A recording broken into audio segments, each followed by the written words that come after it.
my last question is, how did you characterize the threat of the Vice President to the President? Given that ang exact words niya, huwag kang mag-alala ma'am sa security ko kasi may kinausap na akong tao, sinabi ko sa kanya, kapag pinatay ako. So that I'll be fair to you and not vague, no?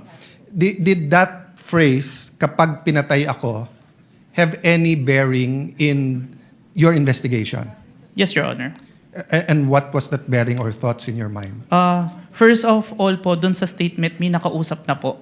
It already took place before pa yung mangyari yung meeting. And nung Excuse condition... me, I'm not talking about yung may kinausap Opo. na para pumatay. Ang sinasabi ko yung sinabi niya na pag pinatay ako.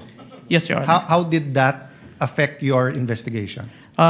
There is a condition na kapag pinatay siya. But as we can see, it's only applicable if there is only two parties. The statement make a loophole wherein a third party can use that na kapag namatay si BP, ma-execute ngayon yung statement ni BP na may nakausap na siya without the participation of the one mentioned, the President, the First Lady, and the Speaker of the House, Your Honor.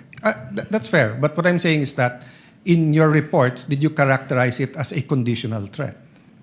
Kasi kung hindi naman siya pinatay, the logical implication is that there's no threat against the... So I'm not saying it's not illegal, immoral to contract a killer. I'm just trying to follow the logic na pag sinabi kong pakukulong kita, Mr. Witness, pag nagsinungaling ka under oath, then it's actually not a threat. It's a legal... I'm just telling you the law, di ba? Pero Yes, pag sinabi kong pag hindi ka sumunod sa akin, anuin kita. So that's my last question lang. So how did you characterize that? It wasn't a conditional in your mind because may kinausap na? Even with or without, sir, it's still considered a threat as long as the I person... have no doubt there. I'm just asking, is it a conditional threat?